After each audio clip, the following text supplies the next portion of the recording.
Amen. Amina. Glory be to God. Ekitiibwa tukiddirize Mukama. Mu kitabo bakiyise Matayo 12:36. Open your Bible into the book of Matthew 12:36. Matayo 12:36. Matthew 12 verse 36. Come on, favors me. Praise be to our Lord Jesus. Matayo 12:36 agamba bw'ati. Yes. Agamba nti buli kigambo ekitalimu abantu kye boogera balikiwoleza ku lunaku olw'omusango. Ekiki? Yes. Ekiki? Nti buli kigambo abantu bonna abantu kye boogera ekitalimu balikiwoleza ku lunaku olw'omusango. Nsomera n'olwa-37 abantu baluwulire. Verse 37 egamba bw'eti ti kubanga ebigambo byo bye biri kuweesa obutuukirivu n'ebigambo byo bye biri kusingisa omusango. Mukama yebazibwe. Praise be to God. Omwoyo omutukuvu gye yabikulire Bishop Ramadan That what the Holy Spirit revealed to Bishop Ramadan egamba nti the final account. egamba nti embalira gy'ogenda okuwa ku lunaku olw'enkomerero. Somebody said the final account. Gamba nti embalira gy'ogenda okuwa ku lunaku olw'enkomerero. Ogwo nno mutwe mukambwe. That is a tough theme. Atajjukira ndi gujjidde mu conference gye bayita End Time Conference. It has come in a conference called End Time Conference. Simanyi kiki kyagwa ku Bishop Ramadan. I don't know whatever fell on Bishop Ramadan. Naye ebigambo bya End Times ennaku zino abantu si bangi nnyo ababyogerako. By the end time words are not so popular nowadays among the population. Eyo enjiri abantu abamu bagitwala mbu tekyali popular. Most people take that gospel as no longer unpopular. Bagitwala mbu yadda.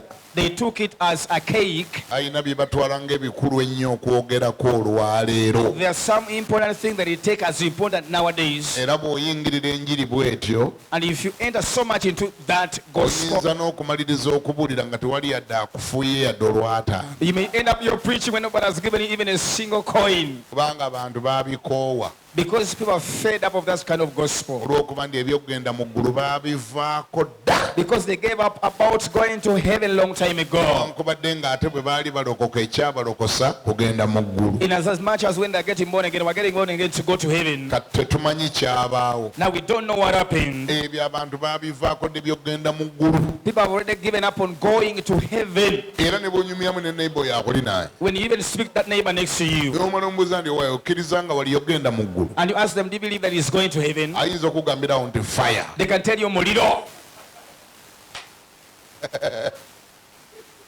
Abantu baagala kubabuulira bafumbirwa ddi. People actually want to be told when you're getting married. Bawasa ddi. When are they going to marry? Bafuga ddi emmotoka. When will they ever drive a car? Bafuna visa za America. When are they going to get visas of America? Visa ya Bungereza. Visa of England? Bakola batya okufuna ssente. What can they do to get money? Enjiri eri ku mulembe. Is the trending preaching. Olutandika okwogera ku end times. When you begin talking about the end time, Nga bagamba oyo yagwa. then they say that one has Naye backslid. ate ekyewuunyisa kyekyo. But amazingly, Ng'ate oba oyagala oba toyagala. like it or not, Fenna nga bw'otulaba wano. all of us as you see us here, Tugenda genda. we must go. Oba ojjukira oba tojjukira. Whether remember or not, Okugenda kuno kwabeka ngeri bbiri. there are two kinds of leaving this Waliwo earth. okugenda kuli nga Mukama waffe akomyewo. There's going back when our Lord has returned. Olunaku oluyimu lw'enkomerero.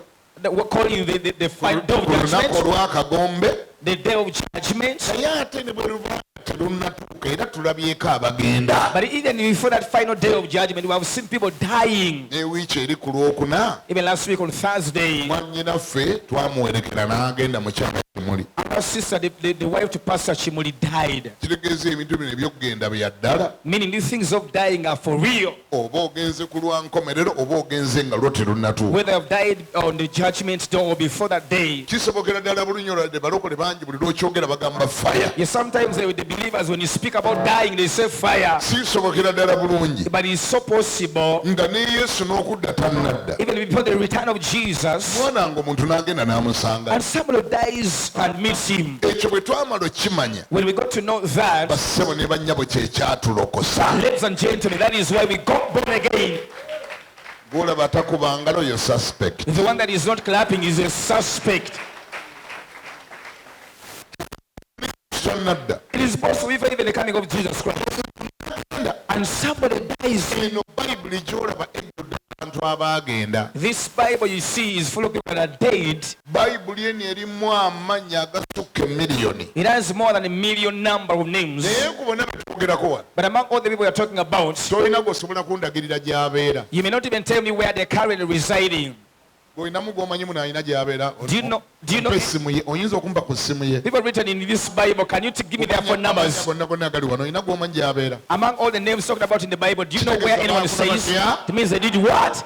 Kitegeeza ebyokugenda bya ddala. It means the dying is for real. Ekyokugenda si kye kyalibadde kitutiisa ennyo. We shouldn't be afraid of dying, Kubanga era ekyo kye kyatulokosa. because that's the reason as why we got born again. Osinga n'omuntu nga yalokoka. When you find somebody born again, The interpretation is that that person understood that there is a day he will go. kivunulwa nti omuntu oyo alinayo olunaku lwajja okufa. Akkiriza nti waliyo olunaku lw'okugenda. They believe there is a day of dying. Abatakkiriza nti waliyo okugenda, Some that don't believe there is a day of dying, bona okulokoka tebalokokera ddala. they have never even bothered to get born again. Kati nkwewunya nnyo buli lwe boogera nti waliyo olunaku lw'okugenda. I'm surprised that whenever they talk about that day of dying, Ate gwe n'ogamba nti fire! then for you say fire.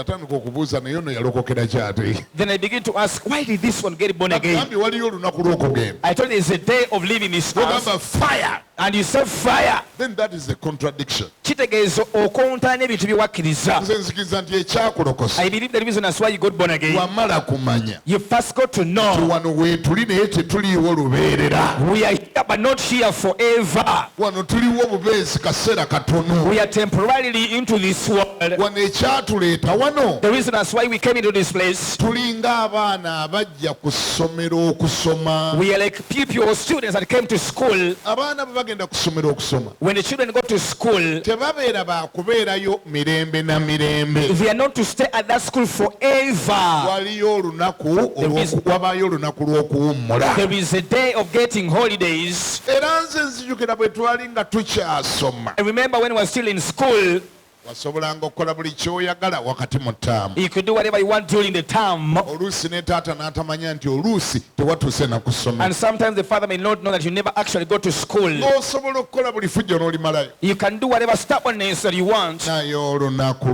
lw'okuwummula But the day of getting holidays, olwo lwatutiisanga. we were always afraid of that day. Kubanga lwe lunaku Because it is a day kiraasi tica lwawandiika lipooti nga takwatiddwamu yadde ekisa. when the class teacher writes a report about what you have been doing the entire term without having mercy unto you. Ate va ku guno omulembe ogwammwe ogwaffe gwali muzibu. Leave alone this generation of yours. Ours was extremely hard. Nze taata wange omugenzi Richard Kalido Semaganda My father, the late Semakanda ebuwende eri mu kibinge. in Buwenda, Olunaku lw'okuwummula the day of getting holidays.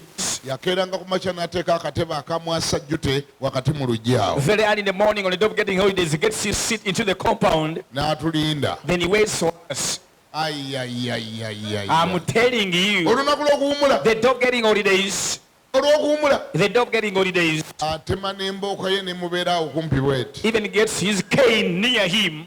N'alyoka ajjayo amawulire aga munno oba makadde oba mapya n'asoma ago apasinge time nga bw'abalinda. Then pulls out the newspaper, whether current or old, to read as he waits for you.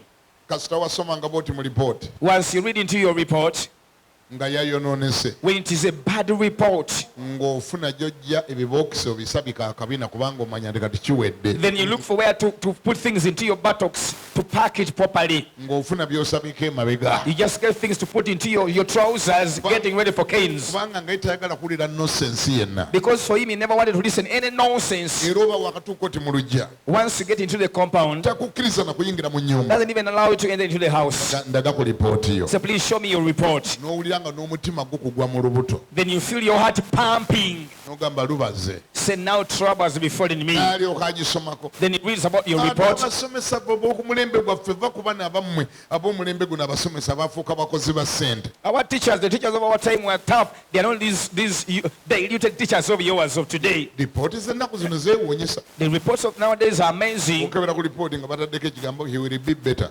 is progressing. Kugamba Every report you look at, the class teacher saying he's progressing, he can do better. He's changing. He's changed. alimu kukyuka. You can't even know. You can't even get to know which is which. Tosobola manya ki ekituufu ekiri ku mwana. That is about to be okay. Anaatera okutereera. Nababuuza lwaki muwandiika ebintu ebyo. I ask them why do you write such things. Nibagamba oyinza okuwandiikamu ebitiisa kasitoma n'atakoma. Things that can chase away a potential customer. In our time, nga teacher akiteekawo nga bwe kiri. the teacher used to write the way the story is. N'agamba oyo So that's one. adojinga He class. dodges classes. N'akuwa remarks ziba kulinga n'okutiisatiisa. The marks are always a fearful thing. Eziri mu report. The ones in the report. Bwe wafunye F9 bakiteerawo ddala. Where you got an F9, it is actually put as F9. Kati taata wange ye teyamalanga budde. Now my father never wasted any time. Yasomangako nga bisatu n'agamba wansi. He could just read on the comments and say, please lie down. N'omugamba ssebo taata n'agamba toteekayo omukono gy'oteekayo omukono sigibala. Please don't put in your hand. Whenever you put a hand, I don't count that cane. Ne bakuba kiboko naawe n'oziwulira. They cane you and you feel it rough. N'omanya ndi mutuufu nazannyira mu ssende z'omusajja. And they just got to know that I played around at school. Ati ekiseera kyatuuka nga tugenda tukulaakulamu. Now time came when I'm growing up a little bit. Nga bw'oba ova ku ssomero n'omanya nti lipooti yayonoonese. When you're coming to school and you get to know the report is not that good, Toyita mu luggya wakati. then you don't pass in the compound. Oyita mu lusuku eyo, You go at the backyard, n'oyita mu mwanyi, then through the coffee plantation. n'ogamba baganda bwe ne bakugulira akalyango k'emmanyi. Then you tell your siblings to open for you the back door. N'oyita mu kalyango k'emmanyi, Then through the back door, n'ogwa mu kisenge gye musula, then you go into your bedroom. weesonseka wansi w'ekitanda n'osirika. Then you go underneath your bed and hide from there. N'akaana kakubuuza Kiganda nga takomyewo. They ask why hasn't Kiganda returned? Nga ggwe gy'oli owulira. When you're reading yourself, Lipooti yayonoonese. what is that not good? Kiganda Would Kiganda eat food? okoma giwunyirwa kasu n'ogamba leka ggwe You only feel about the smell of the food, but you don't taste of it. leka ggwe leka. He said, please leave me alone. Oba ekya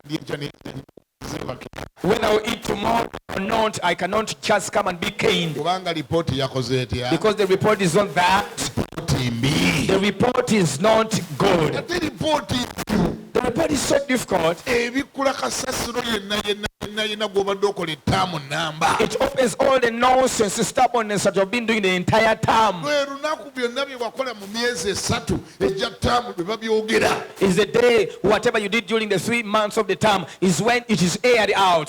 Olunaku lwa lipooti. The day of report. Kati nate bwe yabanga osomye bulungi Now when you had a good report nga wasomye bulungi and your marks are good. ate olwo bwe wajjanga Now when you come, muzeeyi ne bwe yabanga abulidde mu mawulire ng'agalimu agasoma ng'abulidde muli even if Mosey is deep while reading his newspapers, ng'owulira oyagala okuba ebigere wansi akulabe nti otuuka. you feel you want to stop your feet for him to see that you have arrived. agambe mpa ku lipooti. And they say, please give me a report. ogimuwa n'amaanyi negamba ekiyo Then he just quickly give you the report to see. kubanga lipooti yabadde ennungi. Because you know the report was good. bassebo ne bannya Ladies and gentlemen, tuli wano ku nsi we are here on the world. fenna nga bw'otulaba As you all see us, abanene n'abato, the big and the small, abakadde n'abato, the old and the young, abagaga n'abaavu.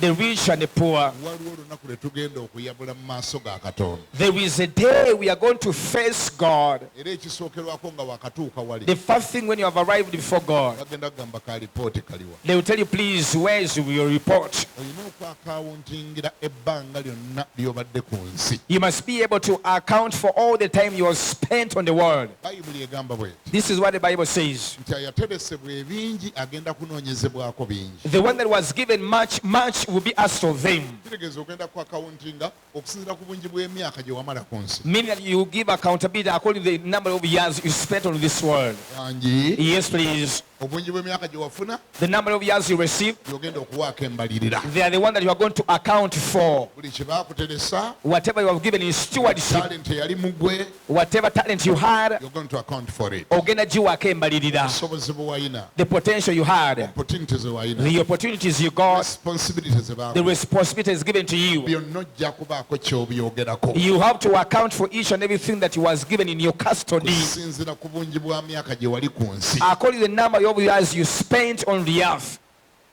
katonda bw'ali bakusaasidde nnyo if God will have mercy unto you, ayinza okusalako gino egy'obutategeera He might cut off or forgive you the years when you are ignorant. okuwa chance n'akubuuza nti wandyagadde tubalenga kuva nga ddi ddi weekakasa nti awo wali otegeera He might give you the chance to ask you, which years do you want us to begin giving accountability? When you are sure, kyonna ky'oliyogera whatever you will speak, nabagamba okay stand up and account for that they will say, please stand up or chiweke embalirira. kiri ekigambo ky'owulira kye batadde wali the final account what? si byakusaaga bya ddala You see written the final account, it's not a joke. For sure we are going to give an account. ogenda kuwa n'accountability ku bintu ffe bye tutaategeera nako nti gwe wali obivunaanyizibwako You will give an accountability on the things we never even got to know. You are responsible for them. ate ffe abasumba kigenda kusukka For us the pastors, it will be even more. kubanga principle egambye Kubanga no, the principal said, principle egambye the principal says, ayateresebwa ebingi oyo alinoonyezebwako bingi the one that was given much, much will be asked of them. kitegeeza nti pasita bw'alimala okunnyonnyola ebimukwatako ebibye It means when the pastor has explained about himself, nga bamugamba atandike okwogerera ku buli muntu gwe yagamba nti yali amusumba then he begin to give accountability of every person they said that was their sheep. ebyano byenjogera biri mu bayibuli yo What I'm speaking is in the Bible. kitabu bakita Ebulaniya It's called the book of Hebrews. kigamba kitya What does it say? kiga nti mubasseemu ekitiibwa abo abakulembera That honor them that lead you, kubanga baliwa accountability ku buli muntu yenna gwe baasumba because they'll give accountability of everybody that they pastored.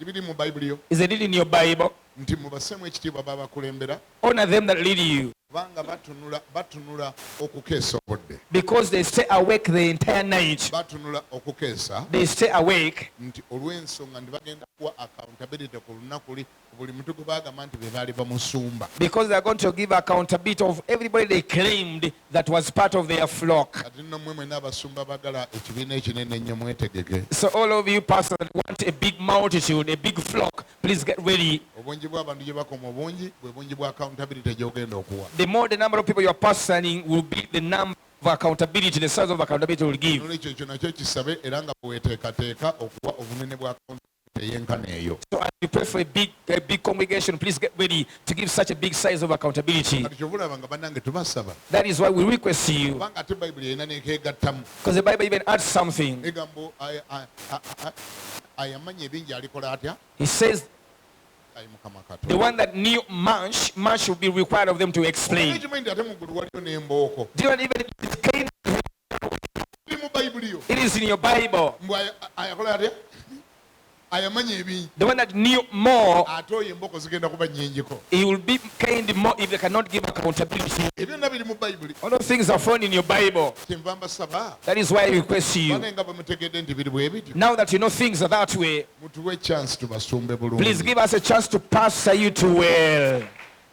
wangi Yes, please. mutuwe chance tubasumbe bulungi Give us a chance to pastor you well. kula omulimu gwaffe omwangu Our job a little bit easier. olaba tukugambako When we rebuke you, olaba tukugambako when we are trying to counsel you, nange tuba tuli mukendeeza embooko ezigenda otukubibwa we are trying to reduce the amount of punishment that was being given to us. segagani pastor andeseeko olugezigezi So the pastor is saying, buuzabuuza he's asking, mbw ate kati wabaddewa where were you? ennaku zino osabirawa Nowadays, where do you go to church? kulaba mu kyaki I no longer see you in the church. nange tuba mukendeeza embooko eziri tukubwa We are trying to reduce the amount of punishment that will be given to us on the final day. kubanga bagenda kutubuuza ebikwatako Because they are going to ask us for accountability of your life. tuli ku buzibu amaanyi omulembe guno tusumba abantu nga talina yadde kaayagala omanye akamukwatako We are in a weird generation. We pastor people, but they don't want us to know anything about them. mu kyaki si mufumbo ateeka mufumbo And in the church, they're not married, but at home, they are married people. mu kyaki bagamba abafumbo muwanike emikono tawanika When they say in the church, please, married people raise up their hand, he never raises. naye nga ate alina omuntu gw'asula naye But they stay with somebody at home. pasita alowooza toli mufumbo kumbe eri gwe weetetenkanya ekiro The pastor thinks that you are not married, but at home, you are secretly married. kati katonda nga lyokagamba tuwe katonda agamba mpa ebikwata ku Jennifer Nakalyowa Then God says, give me what is about the story about Jennifer Nakaliowa. nze njibuuza Jennifer Nakaliowa yali sister awo nga tumulina mu church. Sister Jennifer Nakaliowa teyali mufumbo nga Katonda gamba yimiriramu awo. Yes, they may say, we had Sister Jennifer in the church. She wasn't married. And God said, please hold on. Then he said, Jennifer Nakaliowa, please stand up. Did you have a man that used to sleep with at night, Jennifer? Then Jennifer says, God, I had one. Now they tell me, please lie down. Then they cane. But why are they caning me?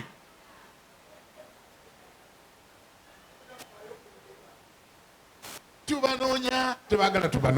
for you, you don't want to be looked for. You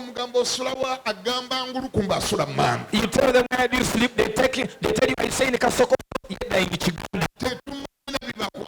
We don't know even anything about their lives. They don't even want to tell us the kind of work they do for a living. Somebody says you are my pastor. But about their life, you only know 5%. But yet they claim that you are their pastor. I wish I could ask a question. The one you call the pastor knows where he's staying. Born again and ask, raise up your be intentional. The one you call your pastor knows where he's staying. You see, someone is not sure. Then remembers now he shifted to another place. Even the 5% is so big. How can you claim somebody is your pastor yet they don't know you? Probably it is something. There's nothing you want to tell him. He doesn't know what you do. You just speak scantily. Some people are insecure. They think that when you're telling him about the job that I do, now if you tell them that you bought a plot of land, then now again you bought a house, yet he thought that you are bringing a tithe of 10,000, he's probably might say, how comes your tithe is not equivalent to what you are doing as per your account?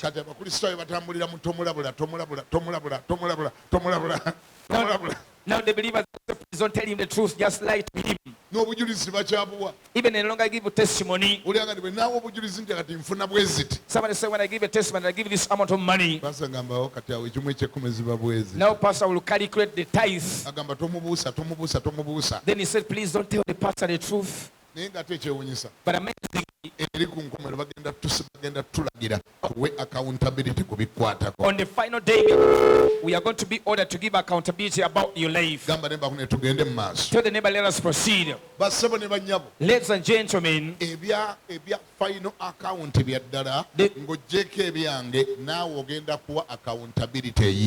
giving the final accountability is for real. Apart from me giving my own accountability, I'm also supposed to account for you as your pastor. That kind of gospel is archaic according to you. You don't want to listen to it. Go together with me in your Bible. In the book of Corinthians, chapter 3, verse 15. 1 Corinthians, 1 Corinthians, chapter 3. Even if we begin from verse 10. Abakolinso ekisooka 3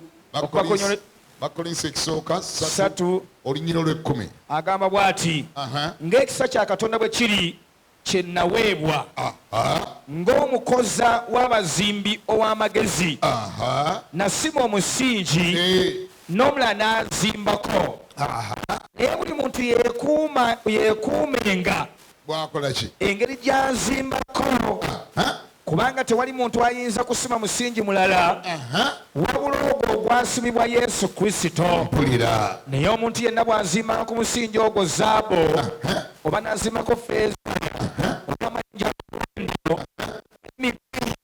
essubi ebisasiro omulimu ogwa buli muntu gulikola ki? gulirabisibwa Ku lunaku luli. kubanga ku lunaku luli luligwolesa. Olunaku luli luligwolesa.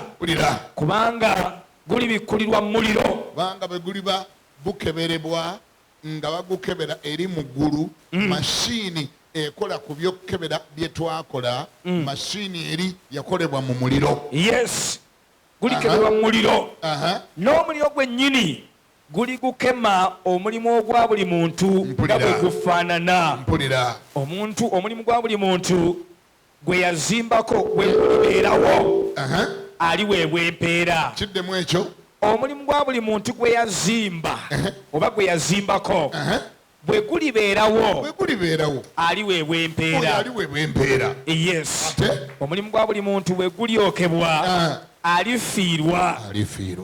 Amiina. Naye ye kennyini alirokoka. Ajja kulokoka naye bw'ati naye ng'ayiseewo kuyita mu muliro. alina okuyingirawo. Yes.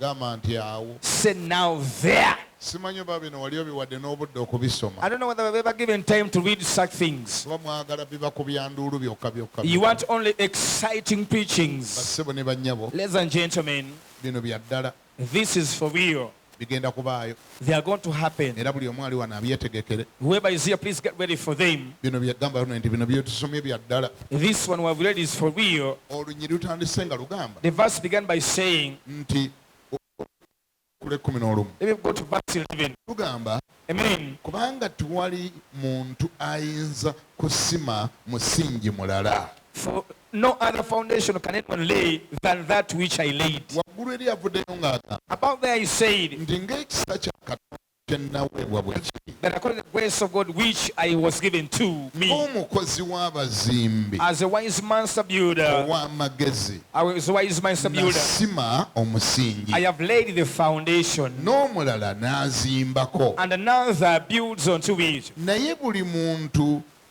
yeekuumenga nga bw'azimbako, But let each one take heed how he builds onto it. kubanga tewali muntu ayinza kusima musingi mulala.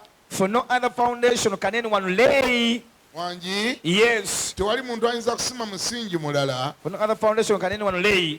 Nsomo lw'11 kubanga tewali muntu ayinza kusima musingi mulala wabula ogwo ogwasimibwa, era omusingi ogwo nga ye Yesu Kristo. For no other foundation can anyone lay than which was laid, which is Jesus Christ. Okwo nako kulabula. That is also a warning. Omusingi ffenna kwe tuzimba bye tuzimba guli ogu. The foundation where we build our things is one. Gamba ne balunde nti guli ogu. Tell neighbor we only have one foundation. Naye oluganda gw'ozimbyeko ki? But brethren, what have you built on the foundation? Nannyini musingi The owner of the foundation ayinza obutakunyega olwaleero n'olowooza nti byonna biri tell you today and you think everything is okay n'akuleka n'ozimba. and leaves you to build. Batugende abamu bazimbako zaabu, Some people, they have told us some people build using feather, feeza, some people using gold, abalala amanja g'omuwendo mungi. others use the precious stones. Ne baba bagambye ne botekako embaawo zikolako, Some people can say can even use wood. ne botekako ebisasiro nabyo bizimba. Others put straw ball. Agambye He has said nti ye nannyini mulimu tagenda kunyega. the owner of the work will not tell you. Wabula waliyo olunaku lwategese olugenda okukebera bye twazimbako. There is a prepared day when they are going to check all that we have built onto that altar. Era onnyonnyole ne lwaki wabizimba. Then you explain the reason as to why you built them. Wano ku nsi On this world, tewali wasobola kutegeera lwaki okola byokola. nobody can understand what you do, why you do what you do.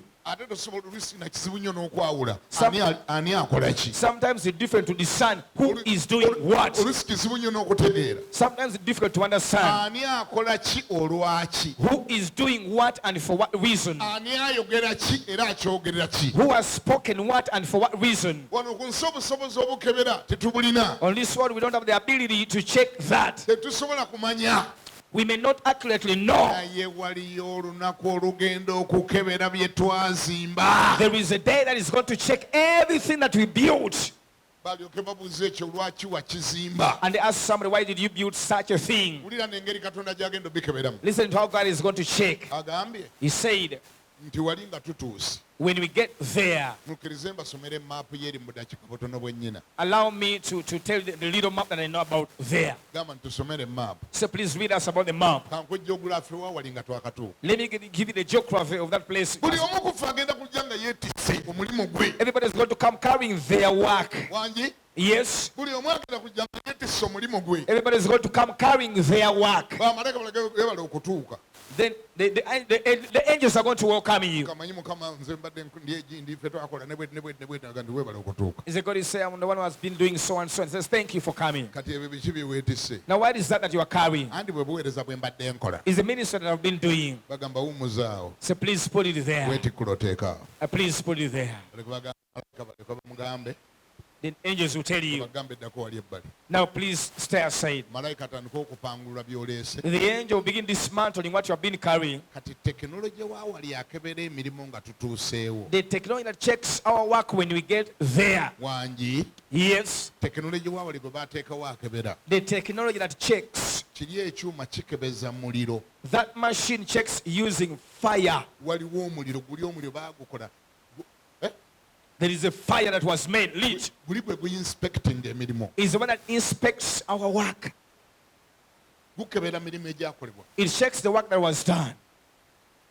tegukebera kyokka kye wakola gukebera n'ebigende lwaki wakola nga byokola Doesn't only check what you did, also checks the motives of what you did the there. motives they are also inspected there N'ebigenda wansi wali okola ekintu ekyo bikebererwawo. kubanga sometimes tukola ebintu abantu nga balaba kyokoze naye nga tebamanyi lwaki okikoze Sometimes we do things, but people just see what you have done. They don't know the motive behind what you have done. naye nga gweri mutima gwo obaddeyo n'ekigendererwa kirala But inside you had another motive. kati fe wano ku nsi tetusobola bimanya On this world, we cannot be able to see. tetuyinza kumanya ani yakola ekkanisa olwaki We may not know who started the church and for what reason. ani yatandika obuweereza olwaki Who started a certain ministry and what for what reason. yali abalaka ki What was it yali agoba ki what they're wanting. ani abadde ayimba mu kwaya ng'era ayimba lwaki Who was singing in the choir and why they were singing. fe sisobola bimanya We may not actually know.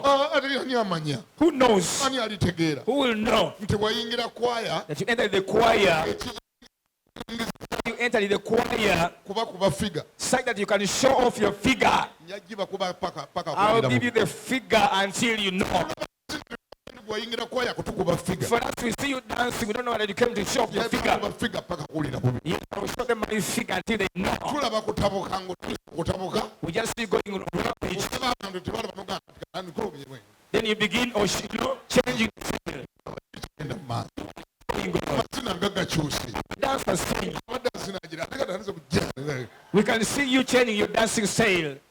fe tetusobola kumanya ki kyoliko We may not know what you're up to. naye waliyo olunaku olugenda obikebera There is a day that is going to check all. bagendaga nti oyo nno mwamulabanga alya You used to see her there. yakubanga ennanga ng'ayina byabaza She used to play the piano, but doing chasing oyo something. mwamulabanga alya When you see them there, ekyamuleeta mu kyaki teyali ku yesu it wasn't because of Jesus why he came to church. yali ku maketingi He was marketing himself. yali amaketinga kabina ke He was marketing her bum. yali amaketinga abamulaba efeesi He was marketing her face. yawangayo mulaba He used to give for show off. tekwali kwagala mukama It was on the love of Jesus. batamwebaza yanyiiga That is why when he wasn't praised, he got angry. yazimba omutima He was so angry. ekyeyakolanga yakikoleranga mu kabanda be Whatever he did was for showbiz. lyo olunaku lugenda kukebera emirimu The other day is going to check your work. balyoke bapangule buli kikola nga bakiwumuza mu muliro Then they dismantle whatever you did and put into fire. malayika anyige switch The angel will press the switch.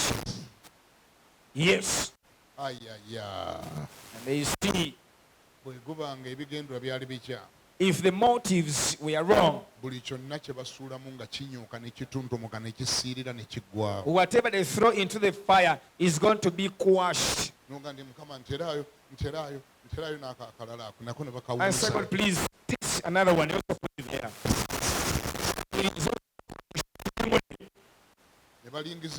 ne balingiza eri gye biggukira Then they look at the end of the tunnel. nga waliyo vvu lyerere when it is only full of ashes. buli kyozze nakyo bagenda kikwata bakiteeke muli Whatever you've come with, you are going to put it into fire. engeri yeeri katonda gy'akeberamu ebintu byagenda bikebeza muliro The way God tests our work in heaven is going to test using fire. eri waliyo kye bayita testing fire There is what they call a testing fire. omuntu omu yali annyumiza One person was telling me, n'aŋŋamba nti ebintu eby'omuwendo byonna bikeberebwa he said all the pressure things are checked.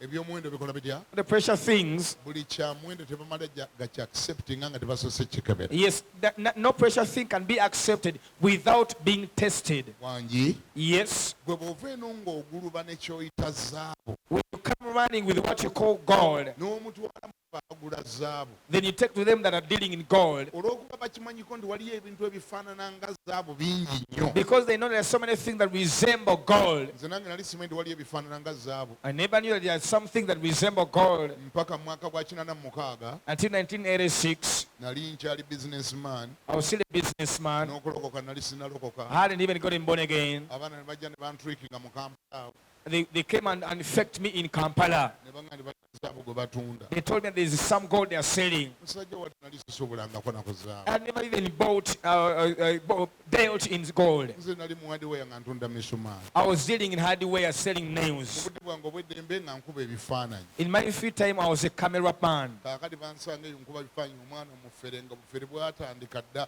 nanjiya nampanga sigenda kubulya byonna bye yampisaamu That story, but eventually I was conned. There's so many things that resemble.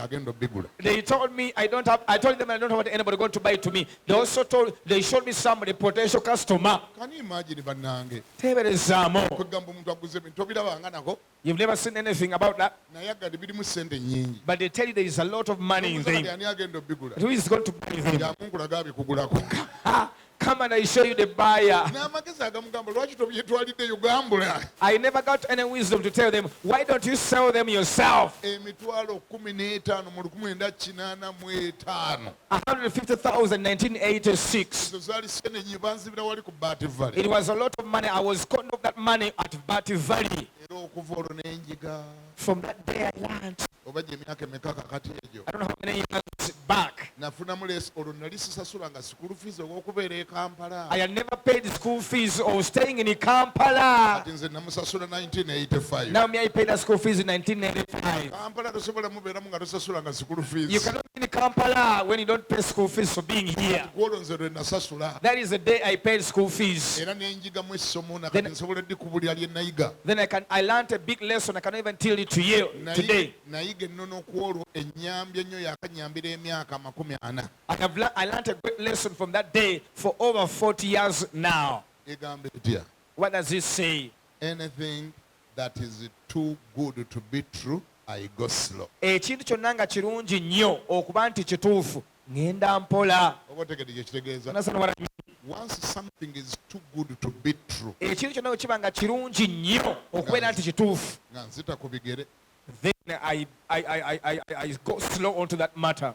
nsumba tokkiriza mu byamagero Pastor, I don't believe in miracles. mbikkiriza naye bwe kisukka okuba ekirungi nga nkendeza ku bigere byange I believe in them, but when it's so good to be true, I go slow. gwe kasita ojja n'oŋŋamba When you come and tell me nti eccupa y'amazzi eno ogiraba that you see this bottle of water, waliwo omusajja agyagala there is someone that wants it. ayagala gigula emitwalo 6 He wants to buy it 60,000. naye nze njagala kukikuguza 5,000 zokka But zokka for me, I want you to sell it to you only 5,000. naye waliwo omusajja ayagala gigula emitwalo 6 There is a person who wants to buy it at 60,000.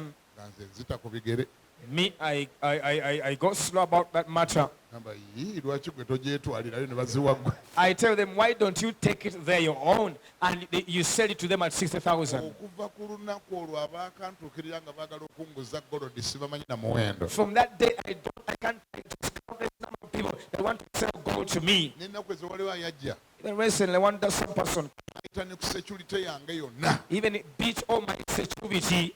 bo bennyini be baamuleeta They are the one that actually brought him. ne bagamba omusajja ono mulaba So you see this person? mukama mbw amukutteko God has touched him. yafunye sente nyingi nnyo He got a lot of money agambye yagala kuzimba ekyaki yaffe yonna that he wants to build our church out of it.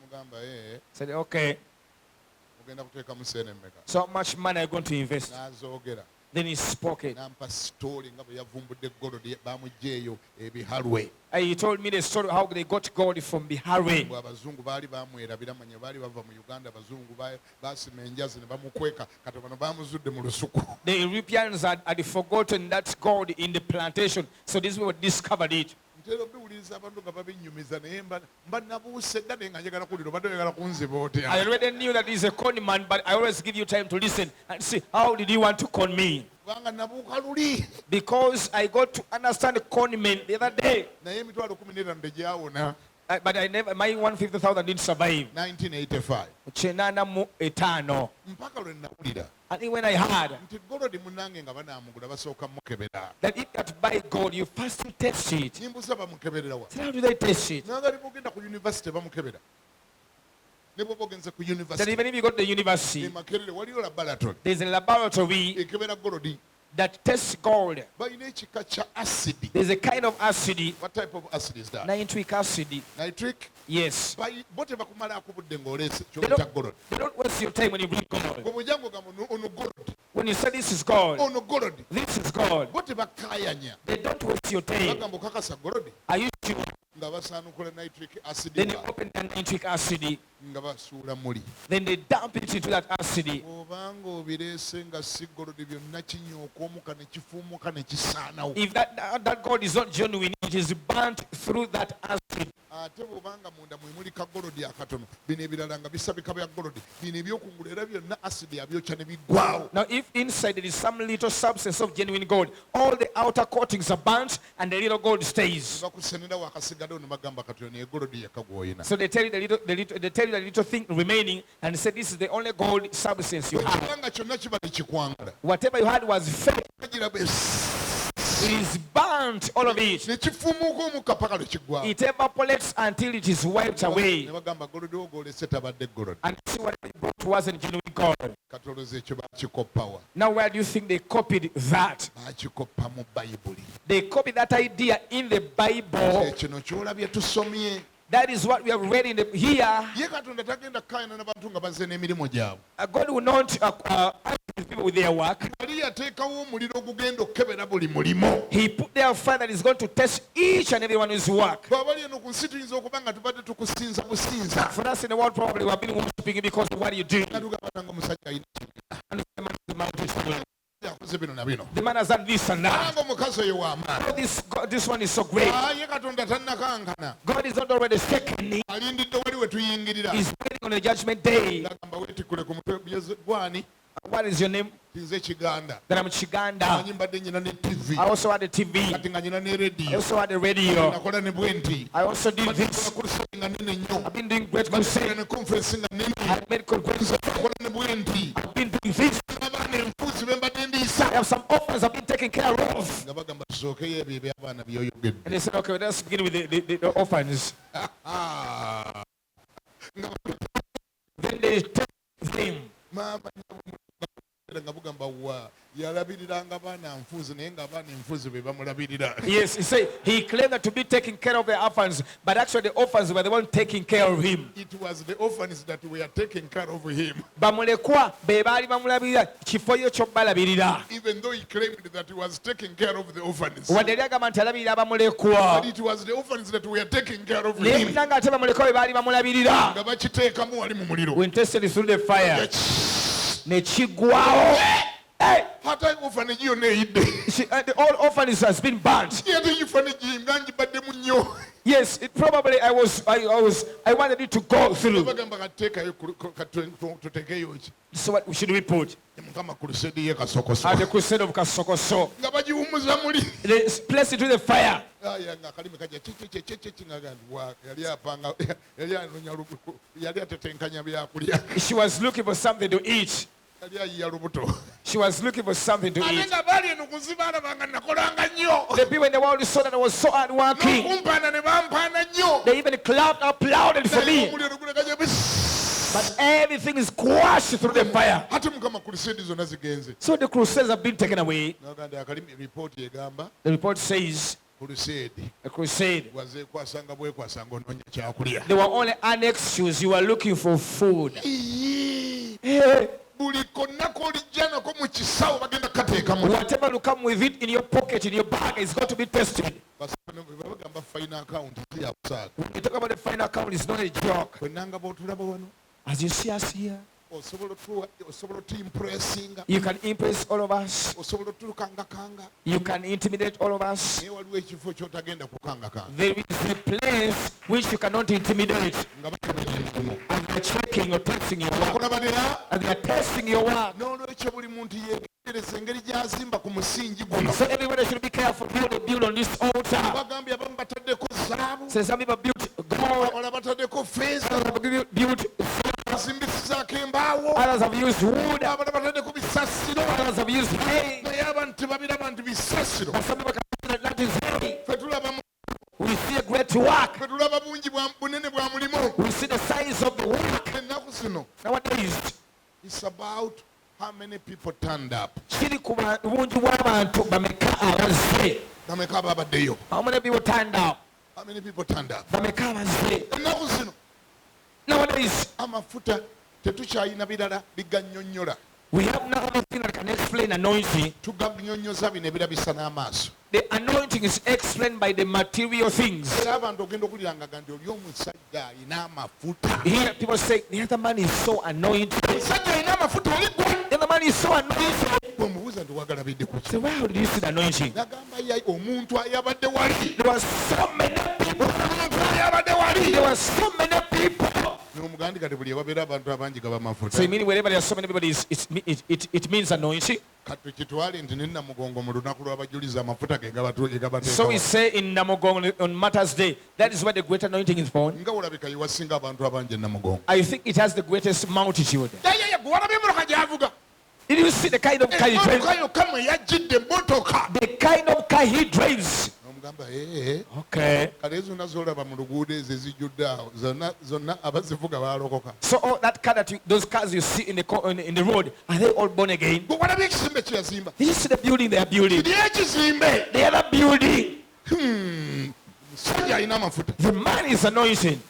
kati amafuta bagamba nga kati galabikira mu bizimbe So if anointing can be seen through building, then fena tugende wa Hamu atusabire let us go to Ham and he prays for us. aye alina ebizimbe ebingi Because he has great buildings. kiba nga kati gadda mu kulabikira mu bizimbe If the buildings have to be seen through, a man has to be anointed has to be seen through buildings. bassebo ne bannyabo ennaku zino bye tukozesa okuvunula ewali amafuta n'ewatali mafuta bifu Ladies and gentlemen, what we use to explain where there is anointing and not is fake. twekebere feka Let us examine ourselves. bible ga let us examine ourselves to see whether we are still in the faith Bible egamba twekebere ffeka tulabe oba tukyali mu kukkiriza. There is a day that is going to test all our work and motives. kyangu nnyo abasiyazi okuwa ekkutiya ya sente It's so easy for the sectors to give you a sack of money n'ozimba ekkanisa etutiisatiisa and you build a magnificent building church nga buli agiraba akwata nekumutwe touches their head, naye nga mu ggulu balaba ssabo but in heaven they see a shrine.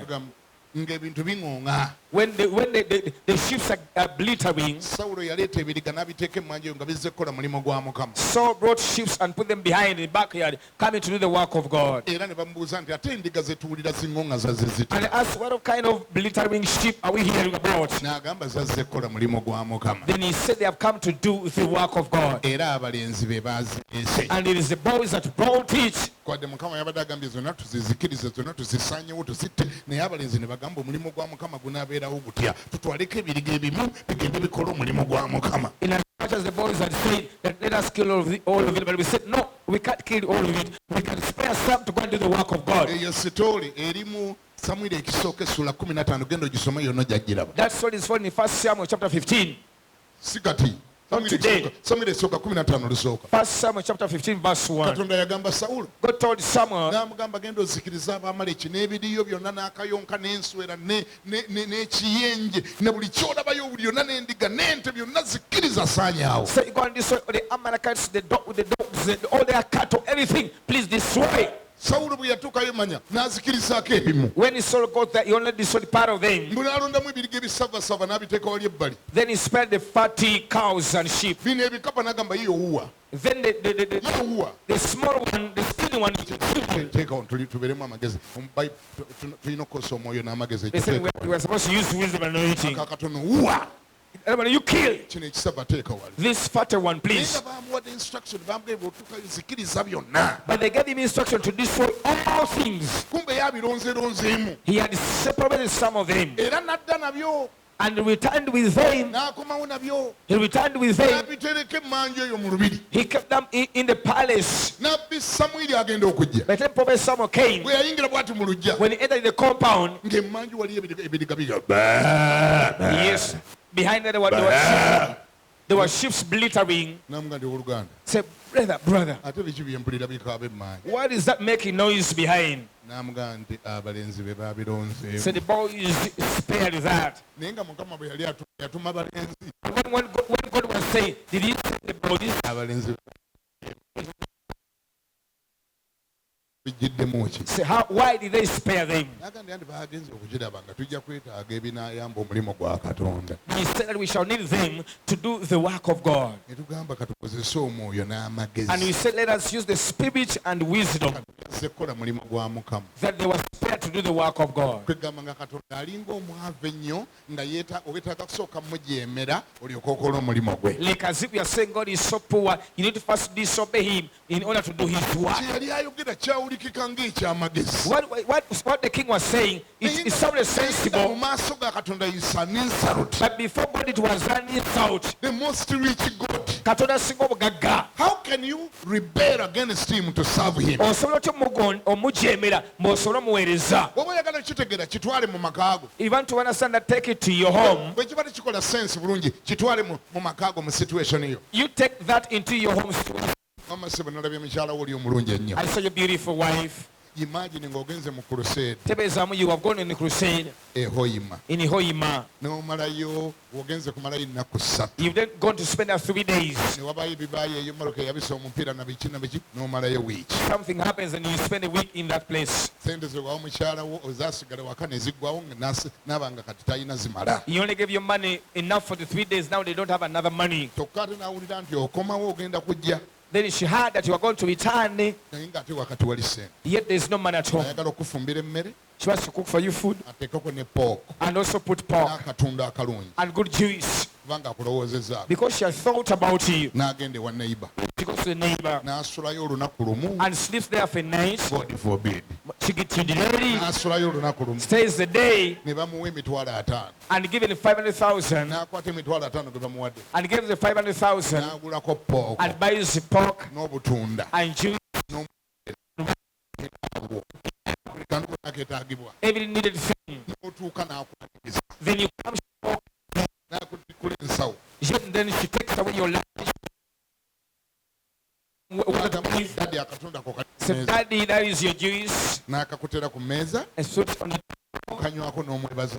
and you drink and thank our Lord. Ate ndeeta pooko And brings pork. n'agenda aleete pooko And she goes and brings pork n'agikuteera and puts it on the dining. n'otandika Then okugirya. you begin to eat. Nemuga ne mama Say, Mommy, pooko ng'ewoomye ne wagigyewa. this pork is so tasty. Where did you get it? N'agamba daddy Say, Daddy, sente nadde sirina I never had the money. naye ndaba nga tojja kudda nga weetaaga okulya I kapooko. realize you return needing to eat pork. Ne ntetenkanya ng'omukazi bw'abeera. Then I devise means like a wise woman. N'omuga watetenkanyiza otya? Which means did you devise? Nagenze wa Kayongo So I went to Kayongo. ne nsulayo olunaku lumu. I slept there for night. Ezaabadde nnyingi nasuzeyo olumu lwokka. It was not so many days. I spent there one night. Kayongo n'ampa emitwalo 5. And Kayongo gave me 500,000. Kwe naguze eyo pooko Part of the money I used to buy your pork. eyo pooko gy'olya kwe nagiguze. I bought pork using part of that money. Oyongera okulya Do you continue to eat? ogisesema. You even vomit.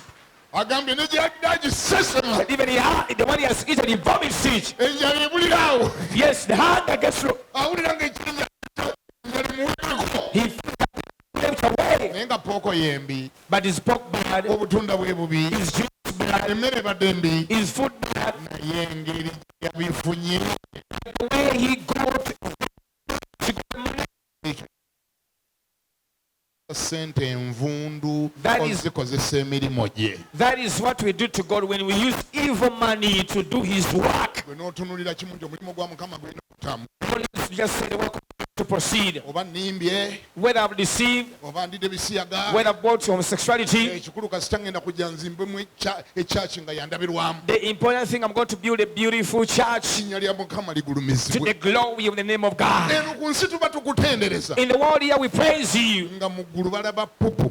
The heaven, they are seeing dirty feces. Era nga Katonda buli lwabanga asembera awulira ebiriga ebiŋŋooŋa. Whenever God grows near to your miracle, he has blittering sheep. They are blittering. They are blittering. Samwiri n'abuuza, And Samuel asked, ono bwe yatuukawo, Sawulo ne yeeyanguyiza n'agamba, webale kutuuka musajja Mukama, nkoze omulimu gwa Mukama. then Saul said, thank you for becoming man of God. I've done the work of God. Nkoze omulimu nga Mukama bwe yali agambye. I've done the work of God the way he told me to do it. Some good work. Because of the moment of God, Genda wala. proceed. Ate nga mpulira I'm hearing of blittering sheep. awo n'abireese. Are the one that spared them. Gamba nti abalenzi baleeta ebintu. Tell them that the boys can bring things. Abalenzi be bazireese. It's the boys that brought those sheep. Katonda yatuma balenzi. Did God send the boys? Ssebo ne banya Katonda wa bujja. Ladies and gentlemen, God is a jealous God. Kigamba kuli Katonda wa bujja. Tell the neighbor, God is a jealous God. Nga boolaba ono bw'akugambye nti n'embizzi agisa. So you to what he had already eaten. Kubanga alina obujja ku mukyala we. Because his envy wife. Nga boolaba abasajja balina obujja ku mukyala baabwe. As you see the men having jealous, Naye God and jealous their Katonda wa women. bujja. Even our God is a jealous God. Tosobola kukola mirimu gye nga weeyambisa ssente za Setaani. You cannot use his work using do his work using evil money. Toyinza kukola bya Katonda ng'ate okozesa bukodyo bwa Setaani. You cannot do the work of God using the tricks of the enemy. Kati ekyo wulira gwe mwana gw'omuwala. Listen, you woman. Wulira gwe mwana gw'omuwala.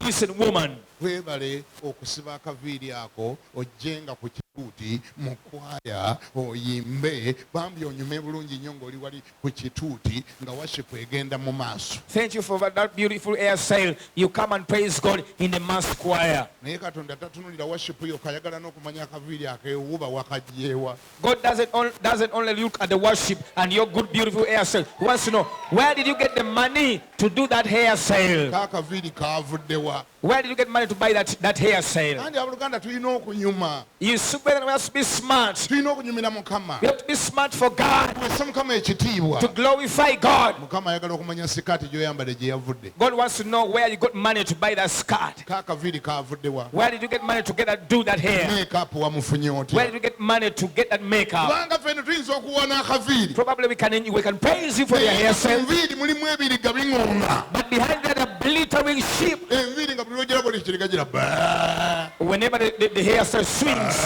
they glitter. Katonda n'agamba oba singa yazirese n'atazikola n'abeera n'akaweke naye n'ayimba ng'alina akaweke okusinga okuyimba ng'ekiviiri kyewuba kidde eno bw'agiramu ne bw'ati bw'agiramu bw'ati nga buli lwagira bw'ati ekiriga nga kiŋŋonga. Now God may say probably he would have left that hairstyle and probably come with the kaweke, but because every time the hairstyle swings, the sheep glitters. Bassebo ne bannyabo. Ladies and gentlemen, Bassebo ne bannyabo. ladies and gentlemen, This is a serious warning kuno kulabula okuli siriyasi to the body of Christ. eri omubiri gwa Kristo. We don't use unrighteousness Tetukozesa butali butuukirivu to serve a righteous God. okuweereza Katonda omutuukirivu. Wali awulira? Somebody listening to me, Kubanga kati ebintu mubigasegasemu obukodyo bungi because you have added a lot of tricks in serving God, ate mmwe mugayita magezi. and before you call it wisdom, Mugasa obukodyo bungi. there's so many tricks you have added. Mugasa obukodyo bungi kati. You put so many tricks. Abantu banajja bati okukivuluza ne kamidini ajja abeerewo. How will people come? Let me also call them to come and be part of my concert, Twagala turn up. because we need a turn up. Kati ne kamiliyoni yajja ayimbe. Now let also come in to come and sing. Ebyo biriga biŋŋonga. Those are glittering sheep. Wangi Yes, mukendeze ku bukodyo. Please reduce the tricks. abasamize batandise tujooga kaakati tugamba bajjayo ne sente ne tufukamira tuzibajjeko zigende zikola emirimu gya katonda. The witch doctors also come with money. We need to collect money from them to do the work of God. Amafiina nadde erina okwewaana ne yeewaana. And Mama Fina goes and even boasts. Nagali mu basumba abo nnyinamu abange. In those pastors, I have them that are mine. Basumba abo nnyinamu abange. Among those pastors, I have them that are mine. Ate nga tulina bw'ono omwewakana yakuwa sente ku kamera ng'ofukamidde wansi. There is no way you can reject her because she gave you money openly. Nja kwongera endala ogende okukola omulimu gwa Mukama. I'm going to add you more money to go and you do the work of God. Ayi Katonda yayavuwadde ddi okutuuka ku ekyo digati sente z'abasamize ze zigenda okukola emirimu gya Katonda. When did God get poor to that level? That money of which doctors is the one going to do his work. Buuza ne Katonda yavuwadde ddi. To the neighbor, when did God get poor to that level? Mwagala kuwandiika Bayibuli mpya. You want to write a new Bible? Munaawandiikayo empya. Are we going to write a new Bible? Eri mu ndagaano enkadde battangana batte. In the old covenant, which doctors were just slain. Kati waliwo ekisa kya Katonda. Now there is a grace of Naye God. bwe tubasuubira bajja mu kkanisa tubasuubira kulokoka bulokosi. But when they come to church, we don't only expect them to get born again. Diiru yaffe etandikira kuloka bayina kulokoka. Our deal is to make sure that they get born again. Si kubayita tubaggyemu ssente. Not to call to get money out of them. Si kubayita tubaggyemu ssente bayambeko mirimo gya That we Katonda. get money out of them to help the work of God. Katonda si mwavu kutuuka ku ekyo. God is not poor to that level. Ne tubawa n'ezi microphone. We even give them microphones. Bana kamwanirize Mama Fina ayogereko eri abantu bayogera biki. Let us welcome Mama Fina to speak out to the people. What does he have to speak? Biki byagenda okwogera. What is she going to say? Tumusuubira kwatula bulokozi. We expect her to confess salvation. So si kwogera ng'emizimu bwe gimuvamu bwe giyingira abantu. Not to speak as demons are oozing out of her to the people. Abooluganda. Brethren, Bayibuli etugamba. the Bible tells us Pawulo agenda asima omusingi ogwo. that he only made one foundation. Agambye nasima omusingi gumu. That I laid only one foundation. Tewali agenda kusima. Nobody is going to lay another foundation. Kugamba temwegattanga na batakkiriza kubanga temwenkananka ne beema kyogera. When he says don't be unequally yoked with unbelievers, it means what he's saying. Bwe kubuuza nti kati omukafiiri n'omutuukirivu bagabana batya? When- What do they have in common? When I ask you, what does an unbeliever and a believer have to share in common? Togenda kusima musingi mulala. You cannot lay a new foundation. Bayibuli egenda kusigala nga Bayibuli. The Bible will say the Bible. Bwe bw'oba oyagala ozimbeko ebibyo.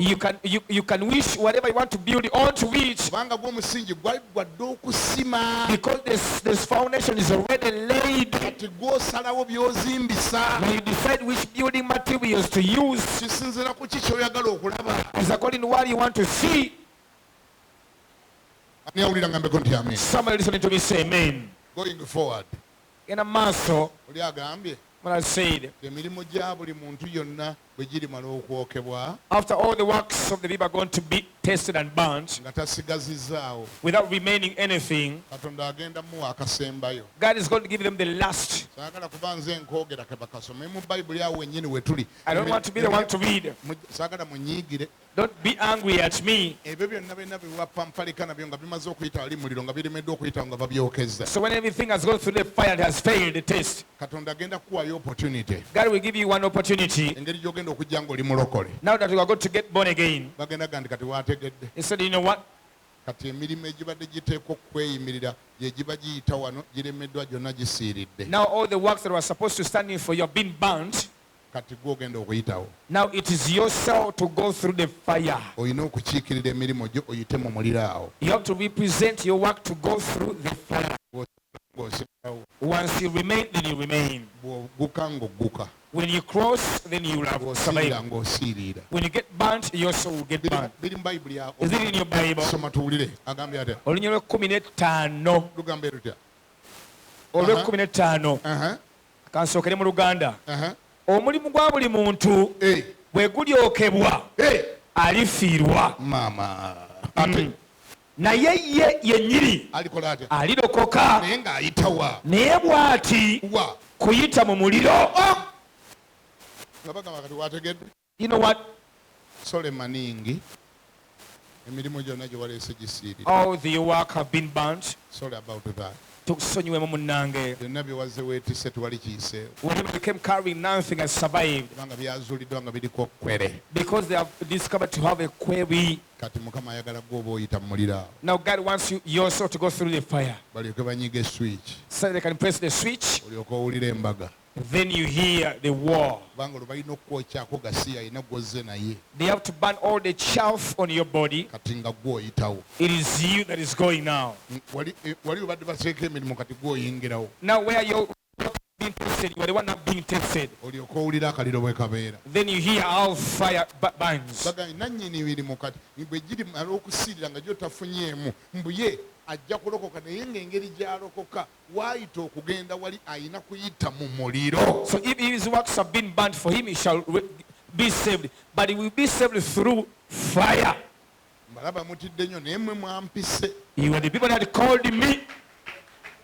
ne conference mmwe mwagitumye the final account Is it not called the conference, the final account? ebyo bye bisiŋŋaanibwa mu final account Those are the things that are found in the final account bye biri ku lunaku luli that are found on the other day. nolwekyo buli kyokola kikole ng'omanyi So whatever you do, do it knowing nti wali there accountability is a final accountability you're going to give. buli kyokola kikole ng'omanyi waliyo ki kagambe neba ne bwe batamanyi luzimu genda accountability Embalirira. bwe baba bagikebera bagenda kukebera ebiwerako They're going to check a number of things. n'abagambye bagenda kukebera quality omulimu They will check the quality of the work ate bakebere ne motive and the motive. why were you doing Lwaki- what you were doing Lwaki wakola ekyo kye wakola? kebera omutima gwo Check your heart.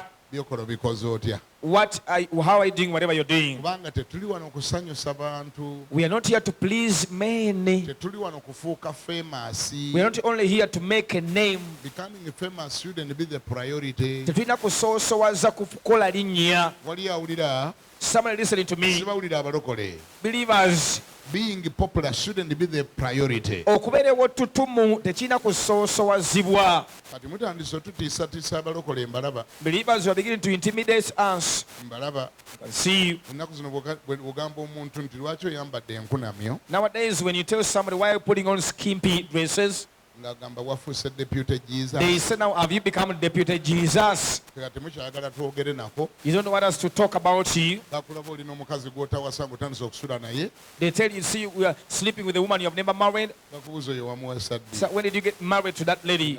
deputy jesus nvaako Deputy Jesus, please leave me alone. kati naye ng'ekyo bwekigamba kiganda amanyi bayibuli ekyo kivumo When you tell Bishop Kiganda you are Deputy Jesus, that is not an insult. nze gyendi si kivumo era nze ebbanga lyonna okuva linalokoka nsiŋŋaaniddwa nga ndi deputy jesus To me, that is an insult because ever since I got born again, I found myself to be Deputy Jesus. actually as a matter of fact buli yagamba nti yalokoka abeera deputy jesus Whoever said that is born again, automatically you are Deputy Jesus. wangi Yes, wangi yes. erinnya lyo bakuyita mu kristaayo Your name is called a Christian. christian is from another word called christ Buli Kristaayo kiba mu kigambo Kristo. christian means christ like Obukristaayo kitegeeza ofaanana nga Kristo. somebody say christ like Gamba ofaanana nga Kristo. bw'oba walokoka nga toli christ like oli ku kifu When you got born again and you are not Christ-like, you are on a wrong track. god's expectations are you have to be christ like Mukama kyakusuubiramu ti olina okufaanana nga Kristo. bayibuli ga nti ayogera nti mutegedde kimugwanira okutambulanga naye yennyini nnyini bwe yatambulanga The Bible says whoever said that now he knows God, he ought to walk the way God walked. bayibuli ekuyita ambasada wa kristo The Bible calls you the ambassador of Christ. ambasada waawa You are the ambassador. bakolinsa ekyokubiri 5:2 2 Corinthians 5:20. bayibuli ekuyita ambasada The Bible calls you an ambassador. kati ambasada kitegeeza Now what does ambassador mean? ambasada wa amerika gwolaba wali The ambassador of America that you see ateekwa okuba nga akkiririza mukama we trump must be able to fully believe in his master, Donald Trump. era ne tayito ye bamuyita his excellence And even the ambassador of the united states The ambassador of the US in Uganda is called His Excellency.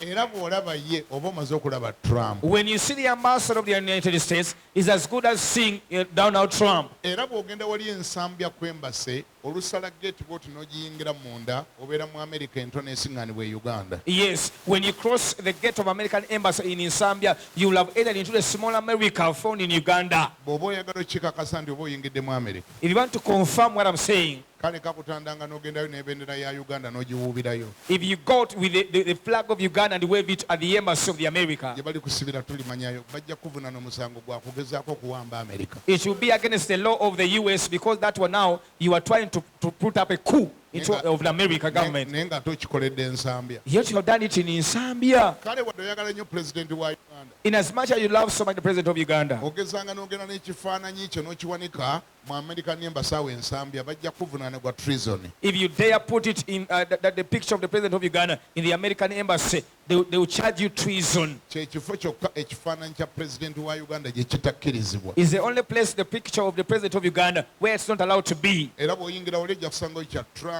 n'ekya vice ne secretary of state. When you enter there, you find the picture of Donald Trump, the vice, and then the secretary of state. wali bagitwala ng'eri America The other one is taken as America kubanga embassy. because it is an embassy. Chitebe. wali otegeddeko nti ebyo baabikoppa mu bayibuli Have you ever known that that is copied in the Bible? kubanga baali tebannakola embasa yaabwe Before the American people made their embassy, ng'ekigambo ambasada mu bayibuli mweki the word ambassador, embassy was already in the Bible. nga bw'olaba embasi bwe zeeyisa As you see the behavior of the embassies, naawe bw'otyo bw'osuubirwa okweyisa ng'oli ku nsi kuno. that is the same way you're supposed to behave when you are on this world. eyo concept ya embasi yesu yagireeta It is Jesus that brought the concept of the embassy. era asooka ojjogerako bwe yali ng'asomesa kitaffe ali mu ggulu. He first spoke about it when he was teaching us our Lord's Prayer. mwe muli ebigambo ebigamba The words that we see, obwakabaka bwo bujje let thy kingdom come, n'ebyoyagala bikolebwe mu nsi muno let your will be done on earth nga bwe bikolebwa mu ggulu. as it is done in heaven. ono honale bw'ajja kubuulira omulimu gwa embasi si mulala kyekyo. The Honorable will tell you that's the work of the embassy. ekireeta ano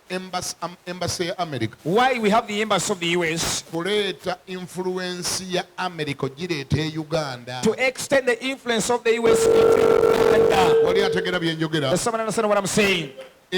gwe bw'obanga gwe ambasada wa Kristo If you are the ambassador of Christ, omulimu gwe omukulu your major role kuleeta bwakabaka bwa Katonda buve eri mu ggulu bujje wano ku is to nsi bring the kingdom of God from heaven onto this earth. nga n'ekigendererwa And the purpose, oyagala nga bwe bikolebwa mu ggulu bikolebwe na wano ku nsi. you want the way things are done in heaven to be the same way they are supposed to be done in earth. eyo ye primary assignment yo. That is your primary That's assignment. your primary Gwe assignment. mulimu gw'omukulu. era nga bulabe wabeera ambasada wabeerawo bendera y'eggwanga ly'ewaabwe. As you see where there is an embassy, there is always the flag of that nation. omulimu gwa bendera kulaga nti gavumenti eyo oba obwakabaka obwo bwe bufuga awo we yeewuubira. Yes, the work of that flag is to confirm that the laws of that country, they are the one ruling authority in that place. mulokole naawe ekyo ky'osuubirwamu. Believer, that is what you are expected of. buli w'obeera Wherever you are, bendera ya yesu erina okuba nga yeewuuba. the flag of Jesus must be waved. buli w'obeera Wherever you are, era nga bw'olaba ambasada wa Amerika bw'afuba as you see the ambassador of America laboring okunyweza enkolagana ya Amerika ne Uganda, to establish the relationship between Uganda and America, okuleeta influence yaabwe agireete wano. to bring their influence here in Uganda. bafuba oluusi ne kalica ne bamuleeta Sometimes they try even to bring their culture here. nga baagala omubasiiga. They want to give you that culture. era tosobola bagamba nti tebakikoze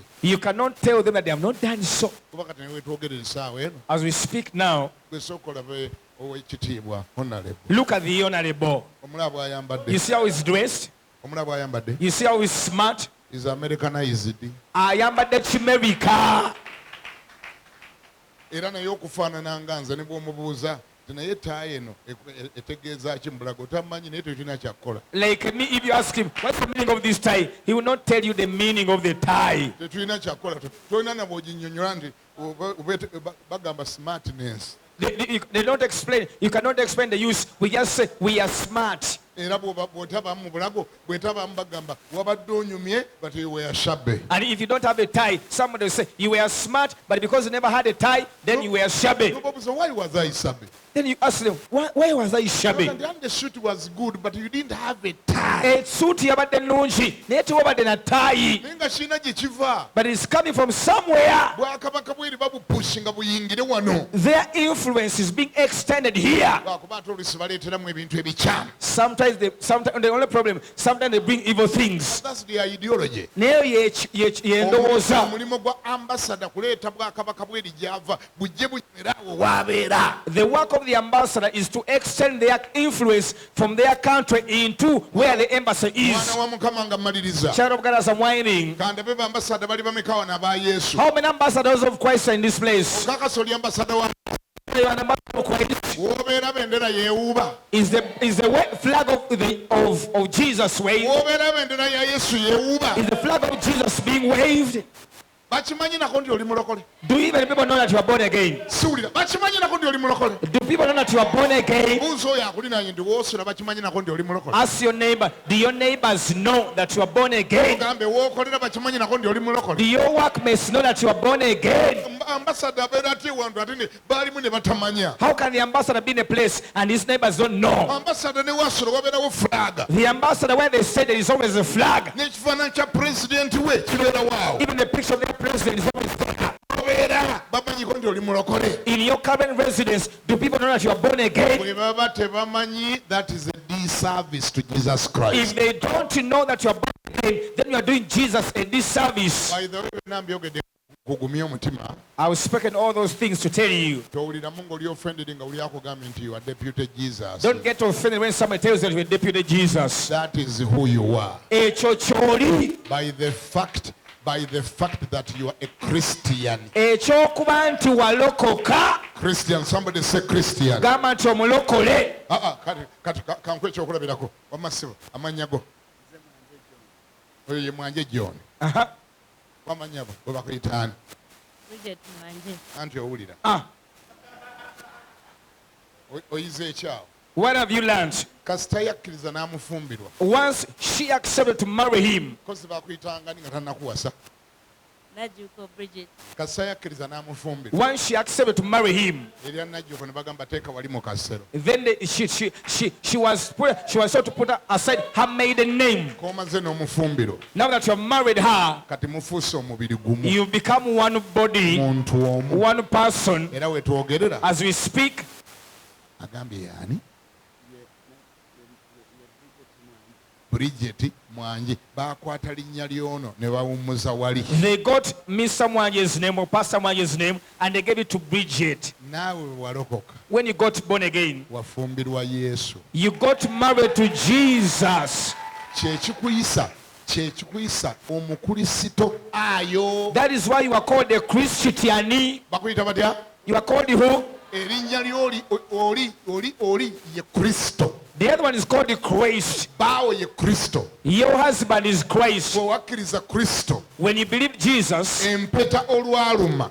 once you got the wedding ring, Ne bakwata erinnya lya Kristo ne balikuwummuzaako ndi kati oli mu Kristo ayo. now you are a Christian. Wangi. Yes. Wangi. Yes, please. Oli mu Kristo ayo. You are Christian.